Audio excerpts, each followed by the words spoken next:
Hello everyone, I'm Dan Saavedra from MergeYourData. This is day 6 of the 90-day YouTube sprint.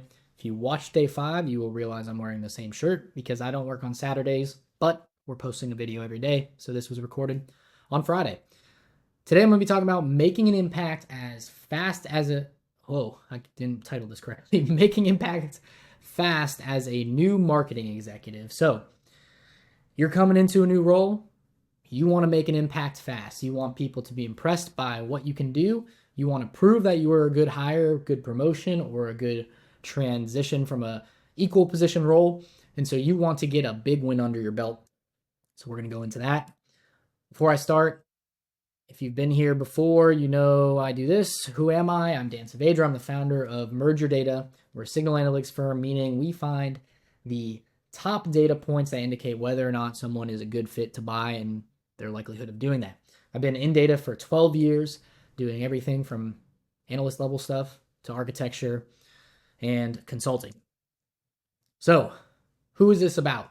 This is about new marketing executives. This might be you over here at your new job. The sky is the limit. You're proud at your first day of who you're going to become. And then when is this relevant? You came into a new company, you got a promotion, maybe you got transitioned over from an equivalent role, and now you're in marketing before you were in maybe like a chief revenue officer role, or even maybe sales, and you're trying out marketing now for whatever reason.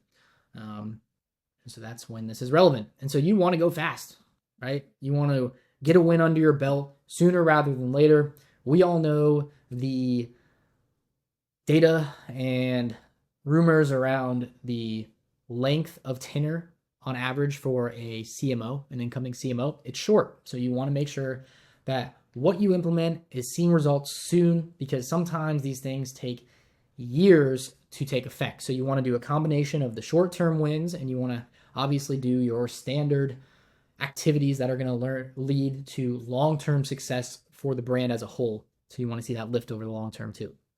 So what to do to get this short-term win? This is one way to do it. This is how we do it with our clients. Obviously, there are many ways to skin a cat. There are many ways to get that instant win, and you might have your own, but this is another one that you can keep in your tool belt. So what to do? Find your positive signals immediately. This can be your team. If you have an analyst, if you have a RevOps person that you can work with, you can hire a contractor to do it. You can hire a firm to do it. They will all have their own benefits, but you want to find these positive signals. So you have all these data points. You want to find these very clear data points that show you that someone is buying or going to buy. And then you want to break this data down. You want to do this while you're looking for positive signals. So you want to break the data down by the initiative, by the budget, by the channel, by the message, by account target characteristics. So everything about an account that would indicate it's a good fit for you, by the contact target characteristics. So everything that would indicate that it's a good fit for you. Then you want to break it down as well by the actual account characteristics. So you might have the ideal target that you're going for with a specific strategy, with a specific channel, with account, whatever it is. But then there's also what is actually happening. So you might be targeting a specific person through a specific platform with a specific message, and you might be missing the mark, whether it's because of the platform targeting, whether it's because you just thought a message would work and attract certain people, but it's not. So you want to look at the actual account characteristics, the actual contact characteristics, and make sure that they're matching up with your target.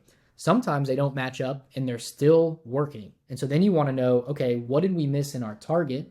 What should we now put in our target characteristics going forward? Because this is actually working really well.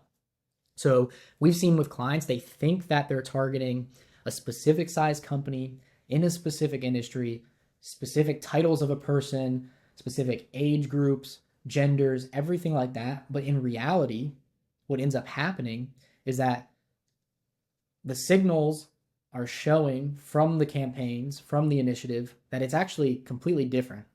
That they thought they were targeting a 55-year-old chief sales officer on the West Coast who works at companies with 25 people, but it ended up being a 35-year-old VP of sales who work specifically at tech startups. And so you get the point. And then on top of that, you also want to break down these signals by your financial metrics. This is very important. Obviously, you're not just trying to get leads for sales, you're trying to drive results on the back end for the business. And so you should, as a company, understand your financial metrics overall. If you don't, do that. But you want to be able to break down these signals by your CAC, by a rolling LTV where you can compare over certain time periods. You want to understand as much as you can, way beyond just these metrics right here, in terms of the financial impact that these signals have.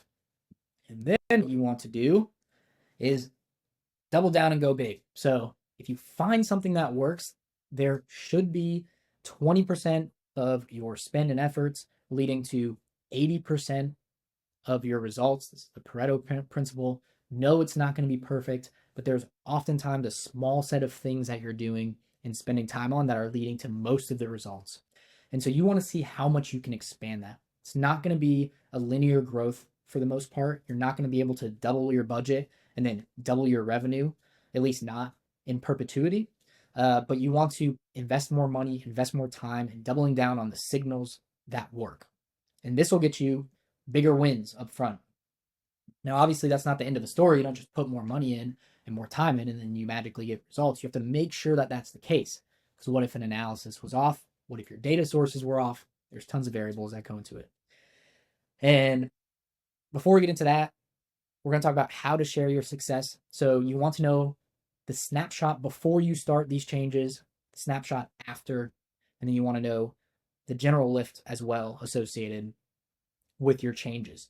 And so you'll be able to see a general lift if your marketing is truly working over a set period of time. And since we're aiming for short wins, this should be over a short period of time. You should see an increase in pipeline. You should see an increase in the total closed revenue. And then we're talking about business unit economics before you make changes. So the stuff we talked about before, especially CAC, you are going to want to take a snapshot of all of the financial metrics that you're measuring before you make the changes. Once you make them, you're going to want to take snapshots of those changes over a period of time so you can see exactly what's happening and what's changing. This is useful going forward too in the long term, because sometimes you make changes and then you're going to obviously hit a ceiling in terms of the effectiveness. You might go from 50,000 a month in spend on a campaign to 100,000 and see pretty linear growth. And then you might see flat line after that. You could put 200,000 in and you're getting no more revenue, or you could see a decline even, which we have seen in accounts as well. So you want to make sure that you're measuring this stuff, snapshots along the way. And then longer term wins, because let's say you do all this stuff successfully, you find your positive signals, you get some short term wins in. Now you want to keep this going. And so there's other things, other fundamentals that, in our opinion, that will lead to long term wins and will also contribute to easier short term wins, because you can always go back to the short term methodology after digging into these other things, but they take longer typically. So first one is dig into good ICP fits that didn't convert. So you want to do a pipeline analysis. You want to see conversion rates from stage to stage. You want to compare people who are coming into your pipeline who fit every single characteristic that you would expect to convert. And you want to make sure that the conversion rates are on par with what your historical data has been showing.